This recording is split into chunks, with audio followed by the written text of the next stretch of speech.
I'm here with the Star Nation gathering to show some of the secrets of the pyramids that I've been able to uncover, the things that people have been searching for 5,000 years. One of the things that's important, that's a common thread that exists through all cultures and all nations that's coming right back at this moment, especially through these star glyphs, is that very sacred symbols that go back thousands of years to the Native American way are surfacing again, reminding us of these qualities that people have forgotten about. This same thread exists in Egypt, and I have discovered those same understandings within the pyramids as well. Those same things exist in the Hindu, the Buddhist, and all across our world, reawakening us again, reminding us of the qualities that are important to us. This inner understanding and connection to our heart and to our inner selves. These symbols are very basic symbols of which we exist within our construction. We as beings have an innate understanding of how these symbols relate to ourselves. And when we see symbols that represent aspects of harmony that exist within us, then what it does is it realigns those energies. It reminds us about these things that are an important part of our world.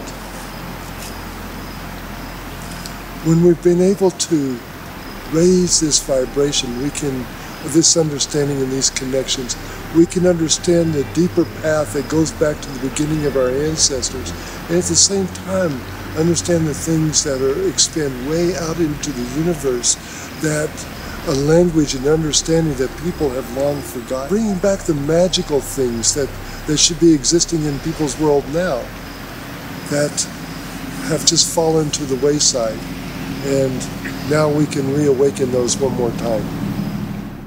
One of the things that I'm always talking about in my ceremonies that are important for assisting us in making these sacred connections is people are trying to learn one more time how to understand to connect our heartbeat to the heartbeat of the Earth Mother, how to understand to connect our heartbeat to the heartbeat of Father Sky, reminding us that we're one and all tied together, creating a sacred connection between all things.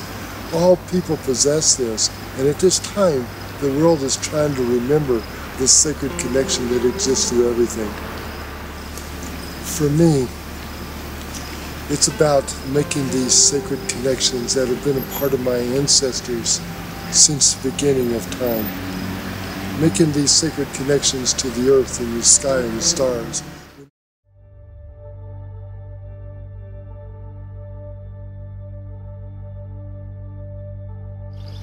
Amitakiapi, Achajikidi Makupi, Mamli Jaja Zizi. My name is Chief Golden Light Eagle from the Yankton Sioux Reservation. My name is Reynolds Kamakabiba Ole. I am known as Nahoku Alakaika by Kapu Otarani. I am the leader of the stars who take care of the secret waters of the heavens. Well, now it's my relatives, my brothers and sisters. My name is Blue Thunder. I come from the Wind River Indian Reservation in Wyoming. My name is Ukwala, and I'm a member of the Havasupai tribe of the Grand Canyon. Yes, my name is Bear Cloud. I'm Nai Kungska by blood. Greetings. My name is Amor Luz, which in Spanish is love and light. Aztec comes from the word Aztli, and it means instruments to harmonize. So to become an Aztec, you have to become an instrument of harmony. And when they were able to put the humans into the cycles of the day that you're born, and this is your quality, your potential, then they became those harmonious instruments. And so I believe that we all can become Aztec when we learn to be that harmonious instrument. Cool. Hello, I'm Dr. Richard Boylan. I'm working with the great transition going on in our civilization at this moment. It'd be my pleasure to speak a little bit about my background. I PhD, a couple of master's degrees, baccalaureate obviously, Information that is most important in what I'm going to speak about today came not from psychology or anthropology or social sciences or philosophy, came from people who are informed, and to a very large degree from indigenous peoples with some specificity, the Hopi Nation and the Lakota Dakota, otherwise known as Sioux Nation.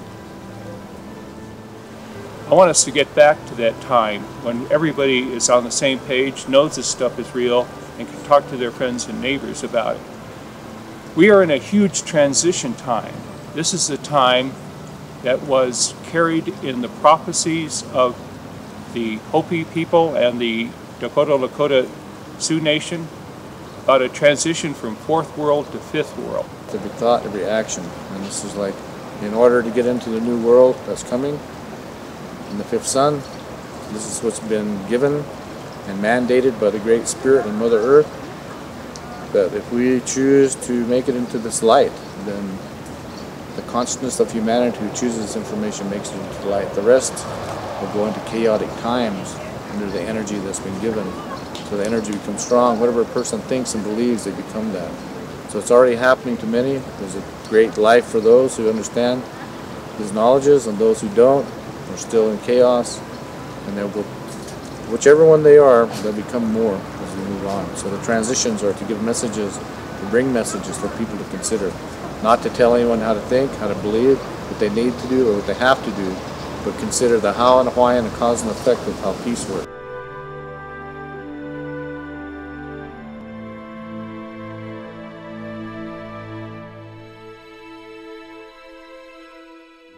Keep them remembering. Keep the remembrances going. Keep them going, because that's what we're doing all the time. We're trying to remember.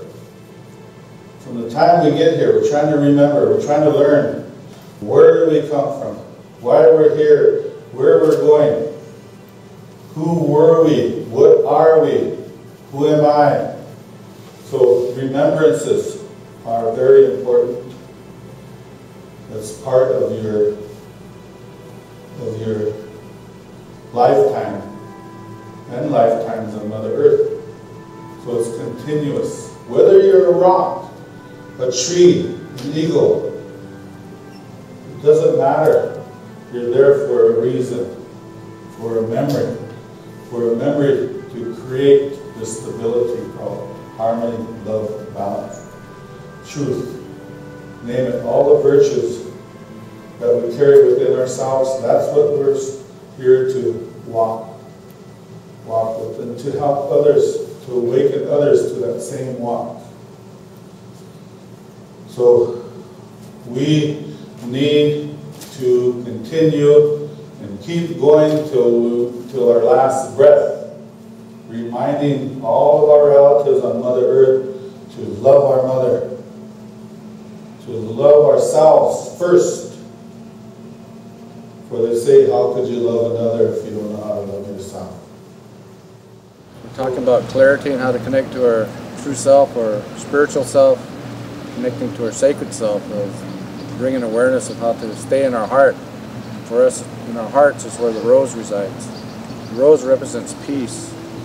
And in order to stay in our higher selves, we were given messages about the thorns on the rose. The thorns in life is pain, replaying ourselves over and over, being mad, being upset. In order to understand the thorns is to know what the rose represents in our heart, getting out of our head to stay in our heart, or to connect it to the Great Spirit, that we are the Spirit and born in the creation of the Creator, gods and goddesses upon earth. We can create beauty, and to not hold shame or guilt or pain towards ourselves or anyone else or any creation, any being upset over the oil spill or upset over any spiritual thing that's happening on earth, because everything's happening for a purpose to teach us for what not to do, for what to do.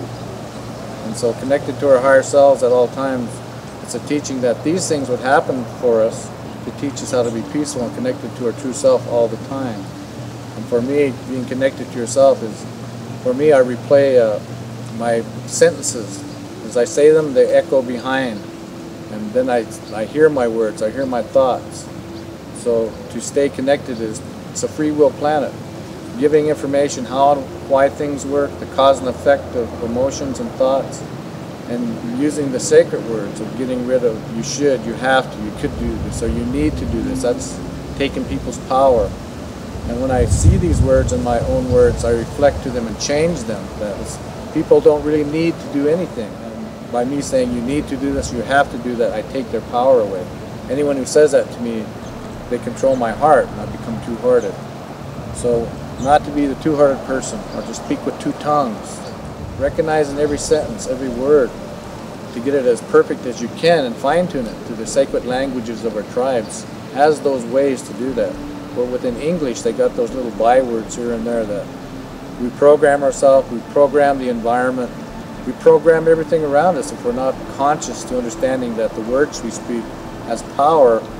And for me, when I know that in my heart, and it's a knowing, and when you're spiritual, you don't want to hurt anything because your words carry power, so you stay as positive as you can, as sacred as you can, and walking in a gentle fashion with every footprint, every word, every thought, every action, every breath you put out, because all those things come back to you, and they also go out to the environment, goes into the wind, people breathe it in, they can become the negative or the positive. So that's why it's so important to stay connected to your heart, to the balance of the circle, as we work with the colors of the rainbows of light, connecting to our true self, to the serpent wisdom within, two energy spinning. That's the serpents, and become one under the colors of light. And we're all the rainbow children, the rainbow people. And the colors of light are the great spirit and our mother earth. What you give away, you get back. What do we get? Earthquakes, tornadoes, fires and floods, separation, and now Mother Earth is awakening. And so we paint a beautiful picture now. Whatever we think and paint becomes. And when we know that, we know what we got to do. It's a knowing. It's not a belief anymore. It's a knowing. So with that, blessings be to you, my brothers and sisters out there, and may we see you in the sacred circle around the sacred fire and our sacred ceremonies. What does that mean? Fourth world is a wake-up call. That means that humanity previously has risen to a high point of civilization and crashed and burned back to the hunter-gatherer stage. 3 times humanity has evolved to a high level and crashed. We should therefore be humble and alert. As the present society, we've achieved a certain level of advanced culture and technology, that we need to be alert that we don't make the same mistake as our ancestors.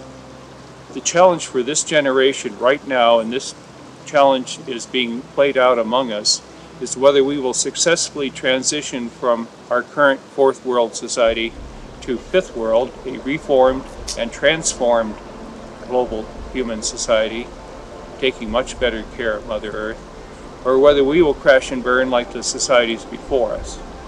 We have some guidance, and the oral traditions or prophecies handed down by the Hopi people and the Lakota Dakota Sioux people are an important guidepost in this.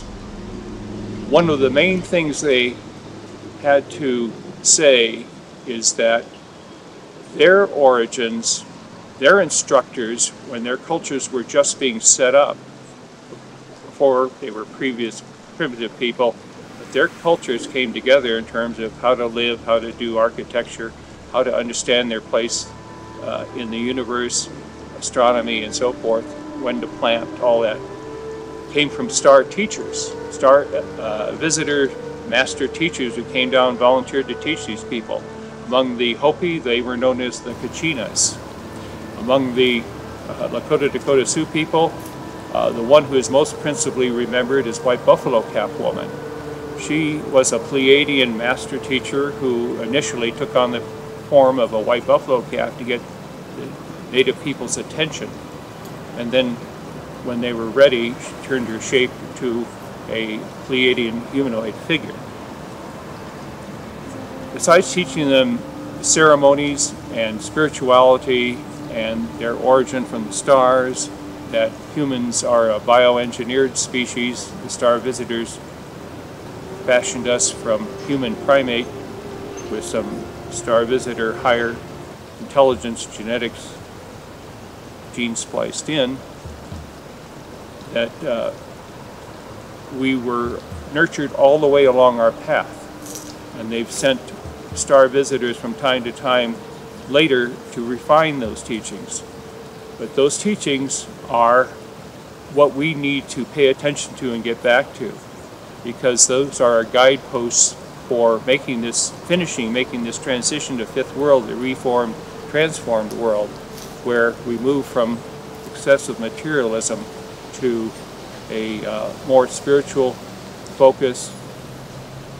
Instead of being so focused on what you can see in a microscope, recognize that there are in everybody psychic abilities to communicate and affect the surroundings around us by pure mental focused power.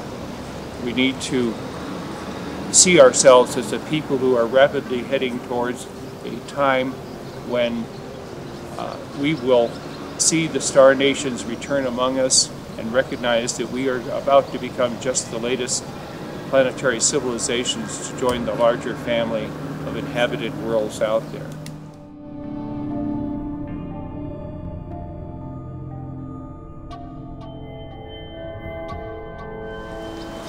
What I would like to say is that the way one keeps their path clear on this space, to keep it tuned into the elements that are important to us, is to, one of the greatest tools possible is called humble gratitude. That the things that are crossing our path are supposed to be there.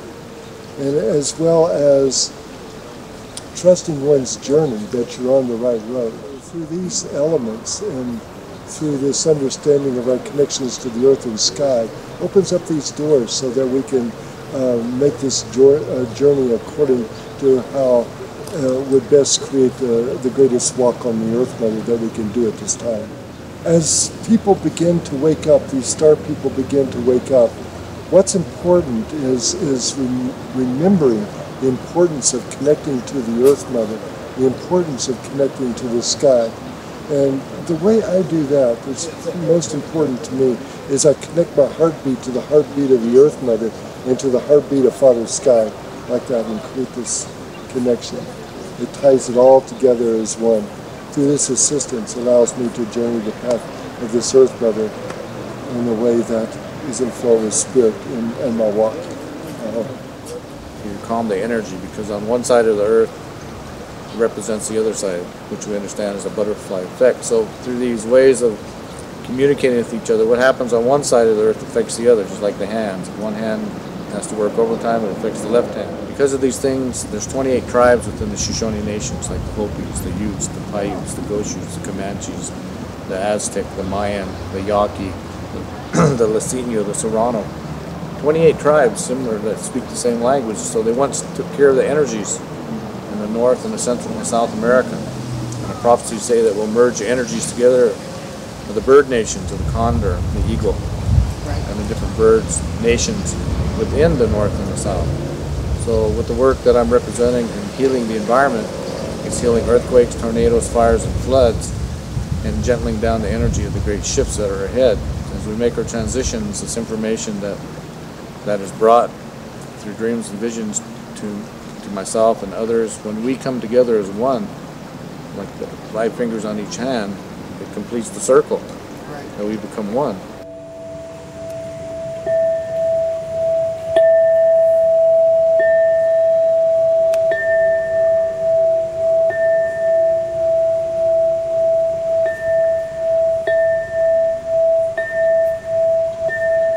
Greetings. My name is Amor Luz, which in Spanish is love and light. Choose to say, I am, and I know I am here, and I know in my heart I am here for a purpose, and I know that my purpose is to be all that I can be. Start to communicate with yourself. As you communicate with yourself, you communicate with your soul, and your heart starts to connect to your mind. And that mind and the heart and the body activates itself. And in essence, you initiate yourself into becoming and knowing the spiritual being that you are. Because we are spiritual beings having a human existence. Many of the ancient symbols explain these corridors and how we're connected to them. This magic of connection to the earth and connecting to the sky. Many of our old symbols explain these elements, and as young people begin to connect into them and look into those qualities, a piece of them will remember about that sacred connection, the sacred understanding. A piece of them will remember. And people wake up slowly, and sometimes they cross a bridge for one reason or another and realize that there's something much more. Once they're on that path, then it's a process of teaching and understanding and being guided to find these elements that reconnect us all the time to the sky and to the earth, to help remind us continually, learning the aspects and importance of humble regard and the pathway of trust. So it's through these doorways that we can find these elements. It takes that person willing to go beyond that to see those connections and realize that there's something more there. Obviously, the test before us to reform and transform our society to the fifth world, as Hopi and Lakota prophecies talked about, a much better extended family kind of global society where we all take care of each other and aware of each other. It's going to take some work. Who are going to be the workers?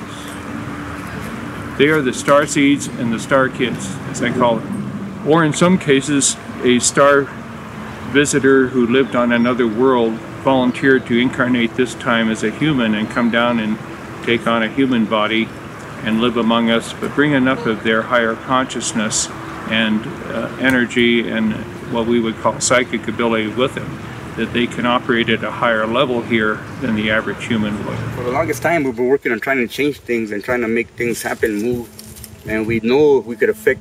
We know we could affect changes on the earth. We have the audacity, you could say, to think that, and that we can change things. But coming to a cycle, when we talk about the earth, I thought, well, let's get the people in order. Let's get the people back in, in rhythm, to get back in rhythm with the earth. But it was brought to my attention by Quetzal Mictlantecuhtli, the precious woman of the place of transformation, when she reminded me that, well, the earth itself is a family as well. It's part of a family. And sometimes, how children affect their parents to such a way that the neighbors don't want to talk to them no more, or the family don't want to come because of the children. Well, I think that's what's happened here, that the children have been misbehaving on this earth, and the rest of the family, is not really in alignment. So it was really a surprise to me when it came to a realization that we might even be able to affect that big movement out there. And it was that big family. And I think that coming back a little bit to your question about the ceremonies and the sacred sites, I think that's a part of that, of tuning us into the rhythm of the rest of the cosmos. Okay, in other words, the family of the earth, her sisters, her brothers, the other planets, and the other solar beings out there, or stellar beings. And so I think that we can affect that. And maybe we work at that, like what we've been doing, and thank goodness for all these people throughout all these generations who have sat on top of these mountains and waited for the sun to come up to make sure that everything was going to be okay that day. I think that's what's been keeping it in balance up to now. So now we're coming to a point where we're gonna either take a step forward or stand still. Okay, but I think that this kind of work that's been done here, especially by the Star Family Gathering, is a real big step in getting the earth back into its rhythm as well. So in other words, not only do we as humans got to get back into rhythm with the earth, but we got to get the earth back in rhythm with its family as well.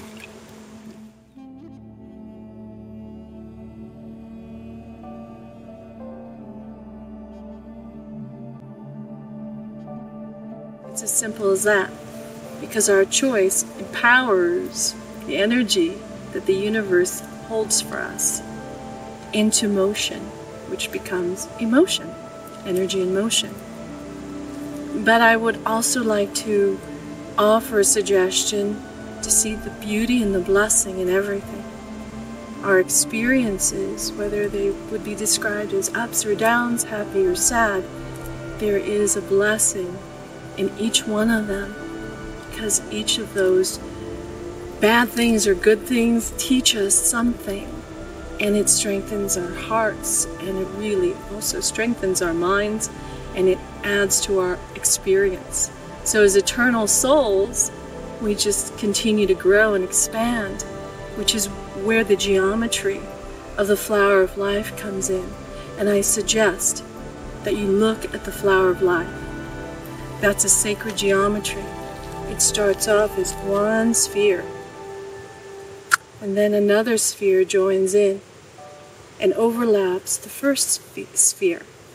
And in the middle is a vesica, where there's the creation, where there's the blessing.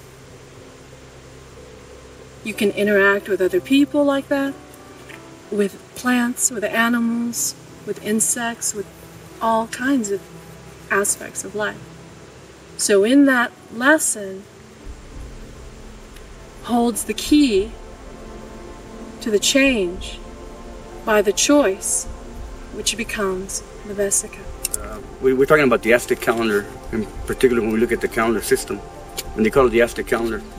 But before it was called the Aztec calendar, it's got its original name, and the original name is Tonal Maxiot. Tonal is the sun, the energy of the sun, and Maxiot is a pattern, like how to become like the sun.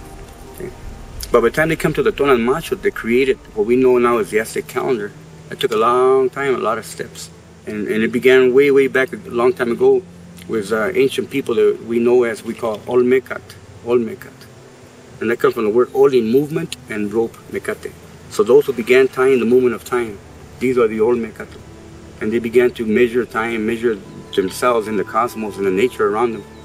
And they recorded these times and these cycles. And then after that, oh yeah, by the way, an Olmecat is not necessarily a nationality or a people or a nation. There's just a knowledge, a space of time. And then comes Tolteca. And Toltec, that means these are the builders, the ones who build and found the precision in the measurement of time. And they build everything according to these precise measurements. And Toltec became known as those who do not settle for second best, those who will give their all to try to complete their mission. Not because of their own personal glory, but because of their personal responsibility to everything around them. And that's Toltec. And then comes the era that we call the Mayab, or the Maya, in the time of the measurements. The word Maya will bring you to a word that represents a net, something that says perimeters, the areas. And our grandfathers, the Maya, their main purpose and their main mission that they have with us was to go back to the beginning of this cycle and measure our cycle and prepare us for the coming of a new cycle, which will come up in 2012. So not only did they measure correctly the time, but they also measured when it began and when the new cycle begins again. So that's the Mayab. And then comes Aztec. And Aztec, the Aztec didn't come about until after they put all these measurements together, all these counts together. The culmination of all this knowledge from throughout the continent. It didn't happen in one place. It happened after many, many thousands of years of coming together throughout this continent, gathering together and coming to a conclusion. And then in approximately 1479, they built a stone that we know now as the Aztec calendar, and it became Aztec. Aztec comes from the word Aztli, and it means instruments to harmonize. So to become an Aztec, you have to become an instrument of harmony. And when they were able to put the humans into the cycles of the day that you're born, and this is your quality, your potential, then they became those harmonious instruments. And so I believe that we all can become Aztec when we learn to be that harmonious instrument.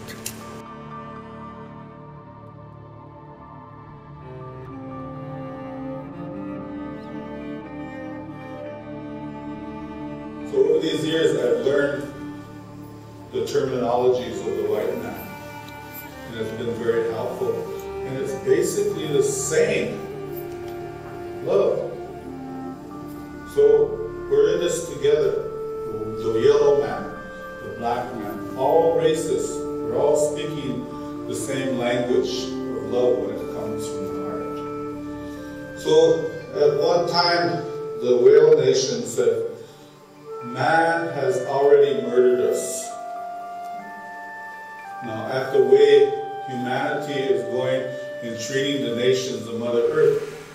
The ones that are of 4 legs, the ones that crawl, the ones that swim, the ones that fly. We need their help. We need their guidance to get through our mistakes. We messed up Mars. We helped with the destruction of Lemuria, also with Moon and that of Atlantis. So we have to learn the lesson, because this is all we have, this Turtle Island, our mother here. We've got to create the awareness that we got to work together as a oneness, because the time of one is over. The time of the guru, the time of depending on everything outside of yourself is over. We have to work together as a collective. We learn and we're gifted with the knowledges of the buffalo, the elk, the deer, the owl, the eagle, the hawk. All our relatives had a special gift to us, which we used in a very respectful, loving way. And it was the way of the heart. And our relatives will not speak to you unless you're in the heart. So the whales, they love humanity. They know the future, and we know the future. But we don't like to look at our creation sometimes. But they know, and they're reminding us why they're releasing to us, human beings, information in the form codes, light codes, which they have guarded for humanity for so many years, so many millenniums. Those of you that look at the sun and learn to listen to the sun from your heart and listen to the sun with your eyes and see the sun with your heart, will able to see those codes that the sun is gifting you. You have to raise your vibration to that of the whale relatives.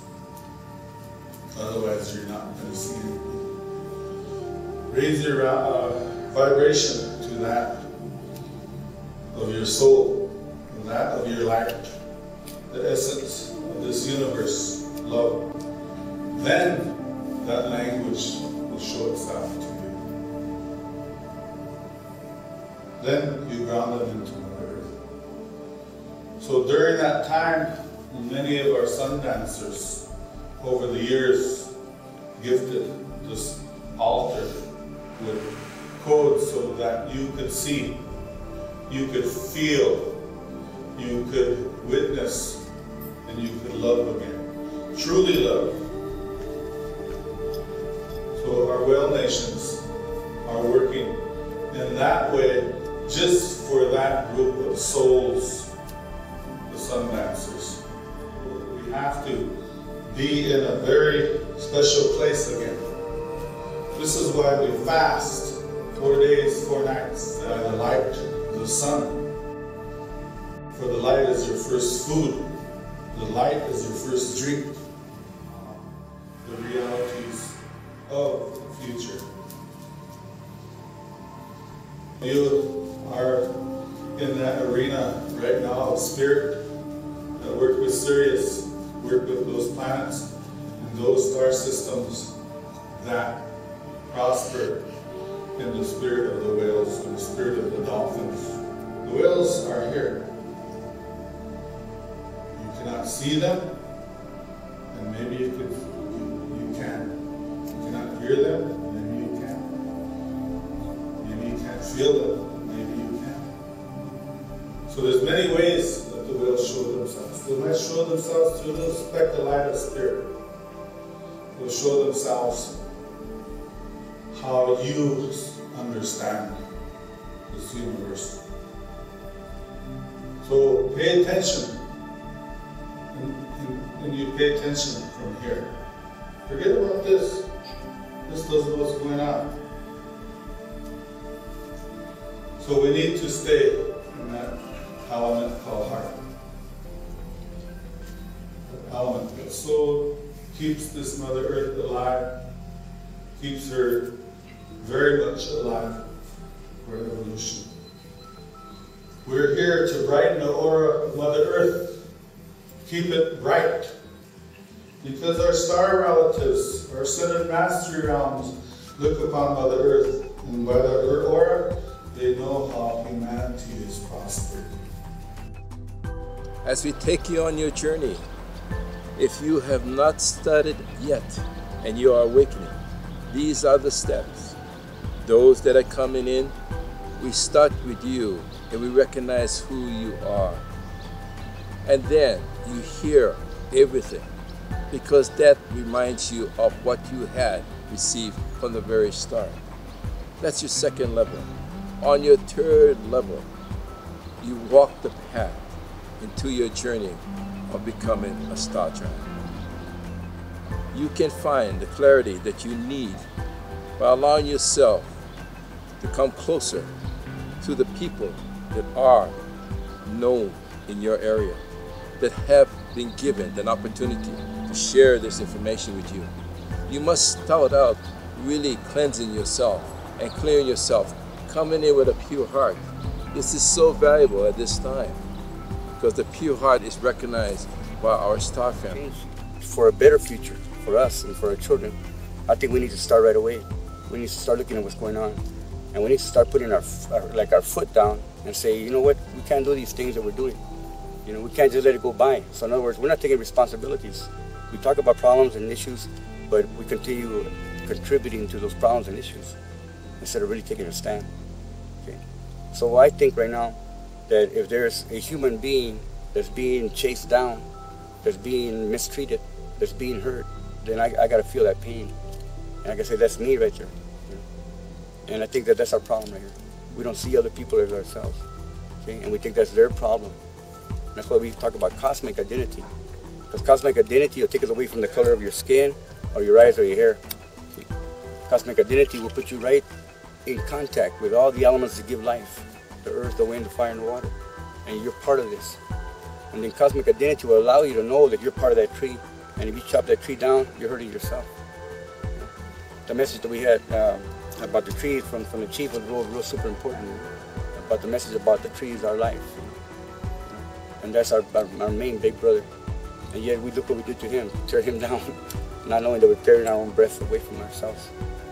And so right now, as we're chasing people down and trying to throw them out of places that we think they don't belong, we're cutting our own body. We're cutting our fingers, we're cutting our toes, we're cutting our nose. So if we want to change, you know, in the direction that the earth is going and its destruction that we've done to it, you know, then we need to start, or stop, I should say. We need to stop destroying, you know, the fellow man, the human beings. Okay, so I think that once we get this cosmic identity, you know, we'll be able to take our responsibility and step forward. Okay? And mainly, one thing we always say, we're looking for allies, we're looking for helpers. We're looking for helpers and everything around us. And they're all around us if we pay attention. Okay?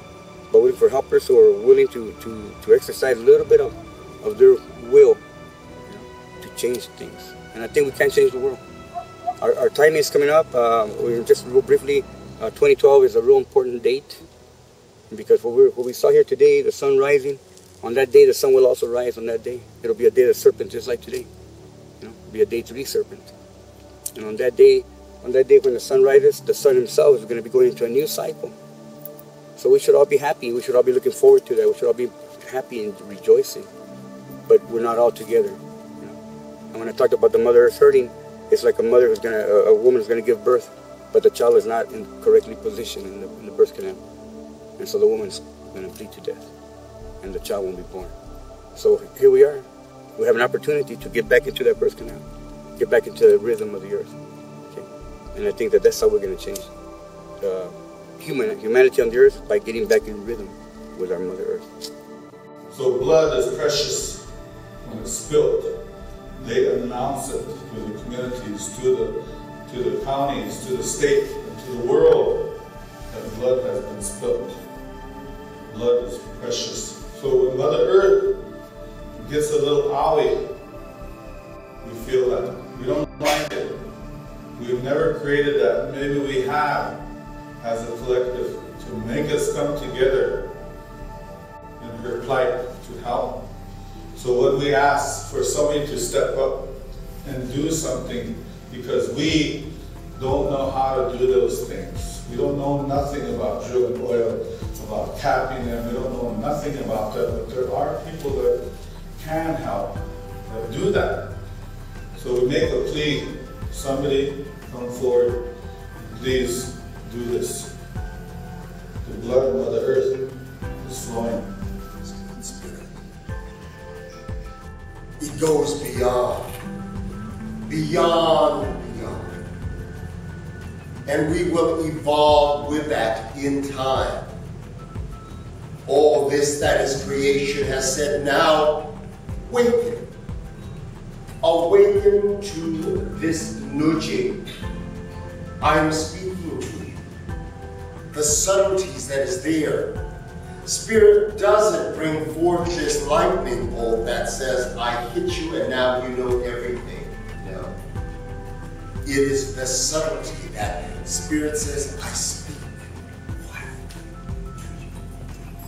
And in those quiet moments, take it, absorb it, but allow for that to stay within, because as you take that next step, and within those steps, the new ways, the new thoughts, the new teachings will continue to come. And in that coming, you will acknowledge it. But in that acknowledgement, you automatically, Spirit will allow for you to remember what it was of that last teaching. That collective will bring forth a profound enlightenment, ascension for you. What can we say? We don't know. And that is all right. It is said, just be in the most profound spiritual posture. Allow for this, the beauty of what is the two-legged silhouette, to be in its most profound stance. And know that all that is for purpose, and use it. You're given the beauty of speak it. You are given the beauty of being in connection with those that are around you. Cherish that. And allow for that moment, because they see you.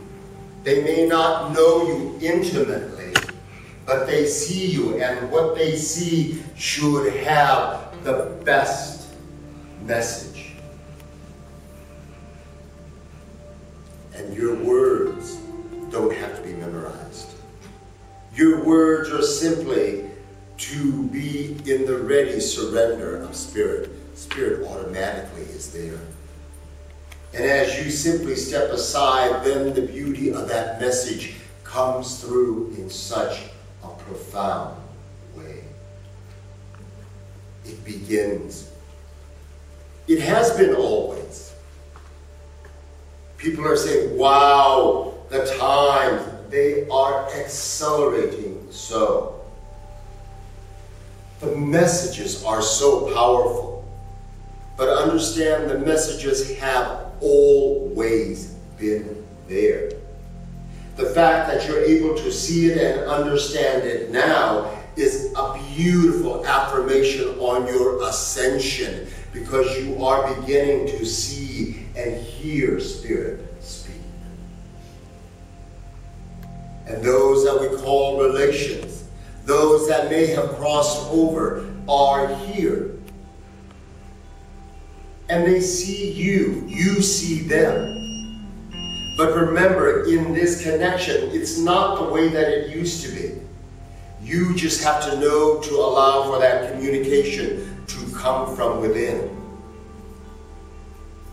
I ask myself every single day, what must I say? What are the current events that I must be aware of? I ask Spirit. And Spirit says, you don't even think about that.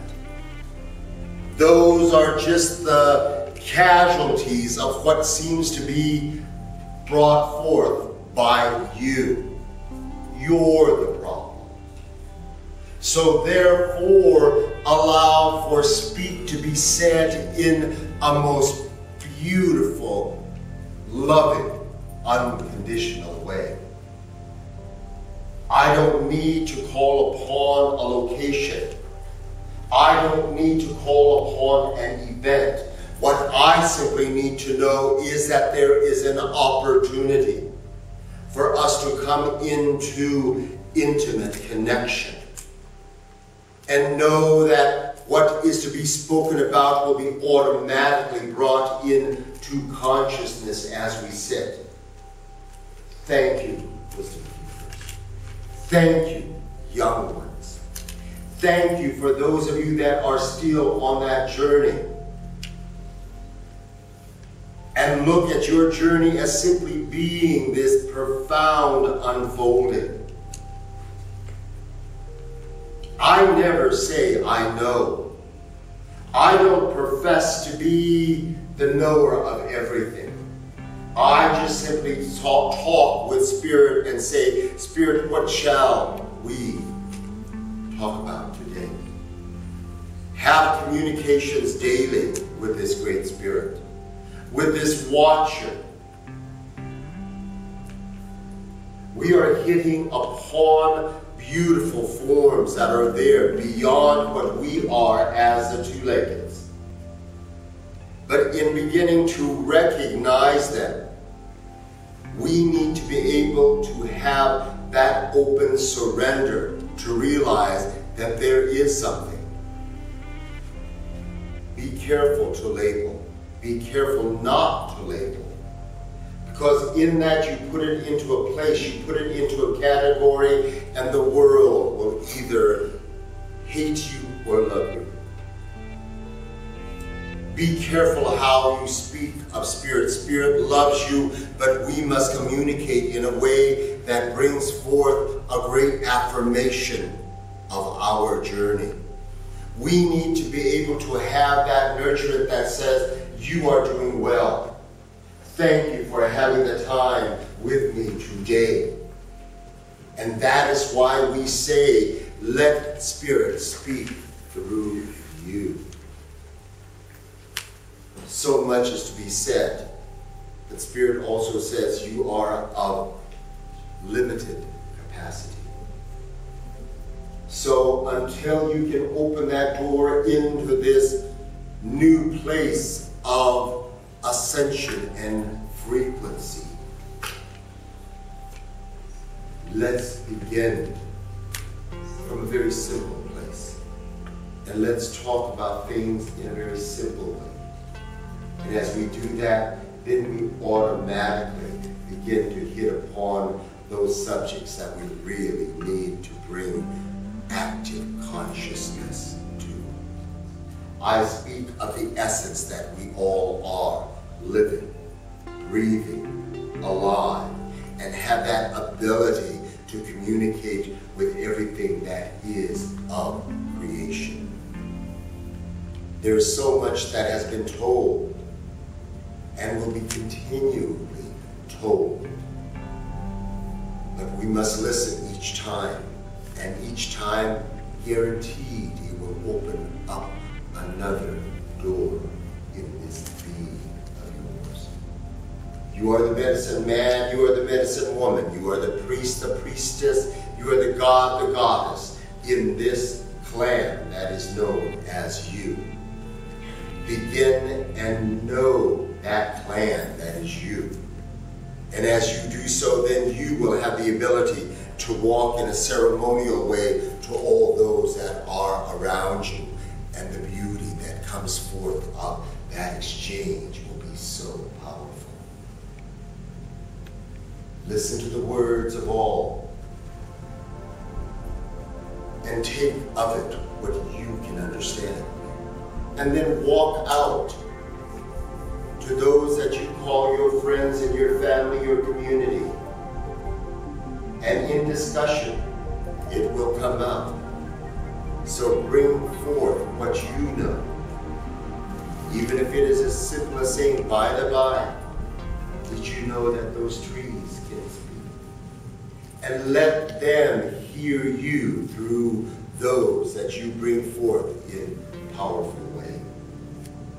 And let them learn the ways to communicate with all that is around.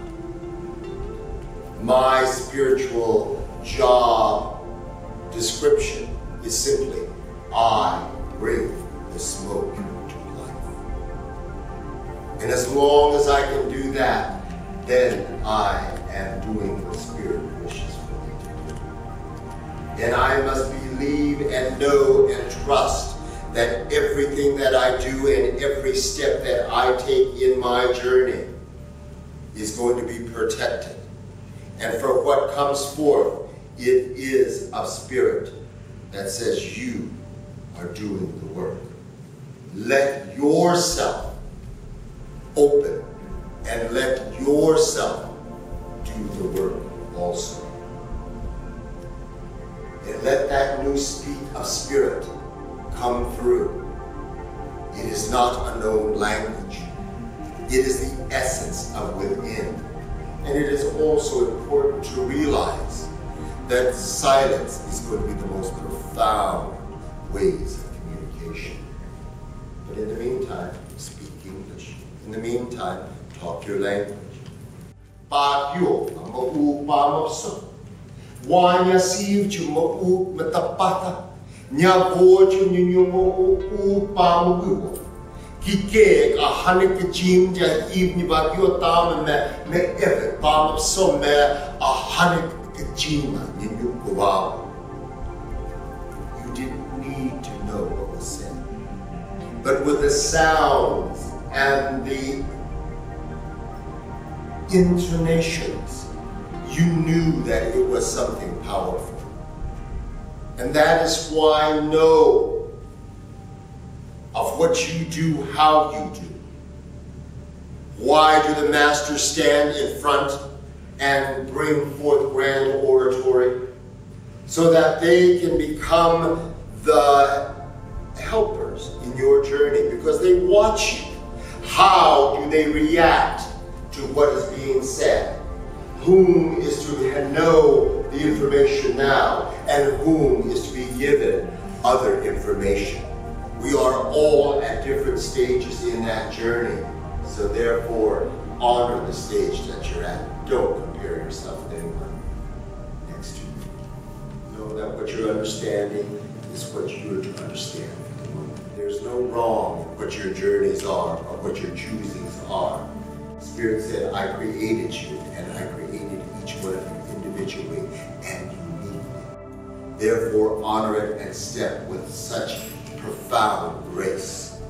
And know that within this silhouette, let it be the most profound it can be. Each one of you have symbols. It's called a name. And you got to see it as you as a very powerful human being. Now, the symbols. The Spirit told us just the one symbol. The first symbol they gave us was the universal law of free will. They said it takes two moons to understand the law. For the law carries messages and guardians from the earth's nations, and that of the stars, and that of the ascended master realms. The second one was the spiritual freedom of humanity or of man. The third was called the universal law of change. Fourth, the universal law of spiritual growth of humanity. Then there was the universal law of movement and balance, and the spiritual strength, health, and happiness. The universal law of innocence, truth, and family, and the spiritual protection of family. The universal law of symmetry and the spiritual law of equality. There was this universal law of life. As a master within, the first thing you should know that as you proceed on your path, you must stay clear. You must become clear in yourself. And forgiveness is first. You must be totally forgiven of yourself and others. so that you may proceed. The second is to know that you're sacred, that you are sacred, and all of the things that are around you are sacred with you, that you exist because they exist too, that you are part of them and they are part of you. There is no separation.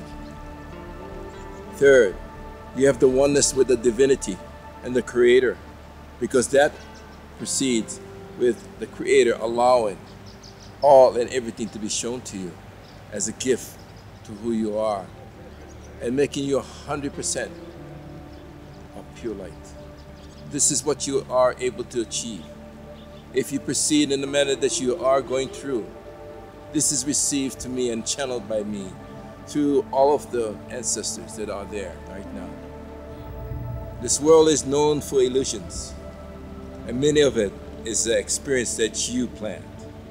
And because of that, know that each portion of it that comes in as an object, and it also allows you to feel this emotionally. This is all part of the experience that you wanted. You wanted this. Be thankful for that experience. If you do fall on the ground going through this path, be thankful for it because you planned it. Oh my goodness, I planned this thing. Yes, you did. Be thoughtful and know what is the message. What did you receive from that message as you proceed along your trail? Yes, no money. Oh, I don't have any money. Ask for the abundance and you shall receive. Money is not everything, but definitely if you move with the spiritualness of this path, you will receive all of God's divine way. That is the path, and that's the path to freedom. Thank you. Reflect, emanate, radiate the beauty of what this is of the Great Spirit. Honor the tools that are there, but remember the ultimate medicine tool is you in this form that we call the true blessings.